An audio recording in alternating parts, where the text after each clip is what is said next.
Yeah, and of course, bonds can swindle the equity investor too. Everything, inflation, I should say, swindles the bond investor too, and it swindles the person who keeps their cash under their mattress. It swindles almost everybody, and the problem, if you have a business that doesn't take any capital, and let's just say the dollar depreciates 90% or something, so things cost 10 times as much. If it doesn't take any capital, you can charge 10 times as much, and you've kept your relative position.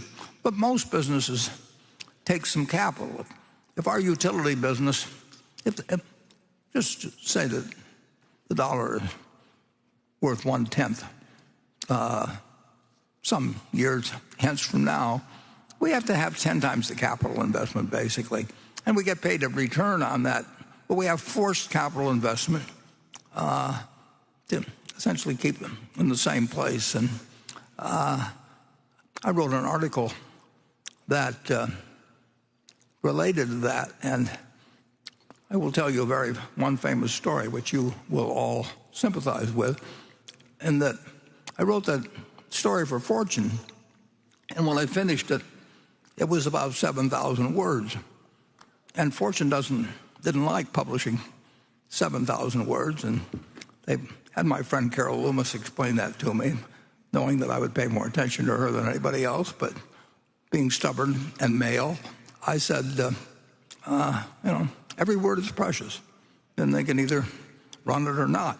So then they sent an editor, a very nice guy, out to Omaha. And this guy explained to me that it just wasn't right to use that many words.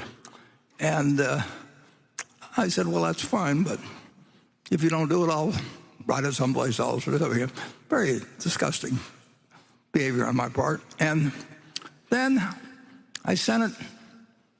It was beginning to bother me a little.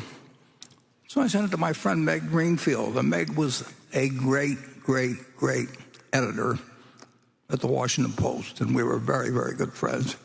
Wonderful woman. And Meg, who was tough as nails with most writers, but she was kind of nice. She didn't want to really hurt me too much. So I said, well, Meg, what do you think? And she said, well, Warren, she says, you don't have to tell everything you know in this article.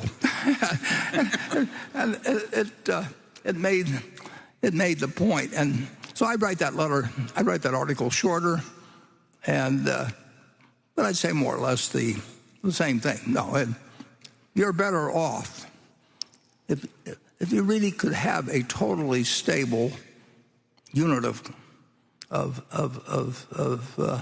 a monetary use for the next 100 years.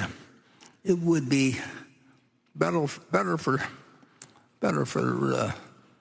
business and investors in general.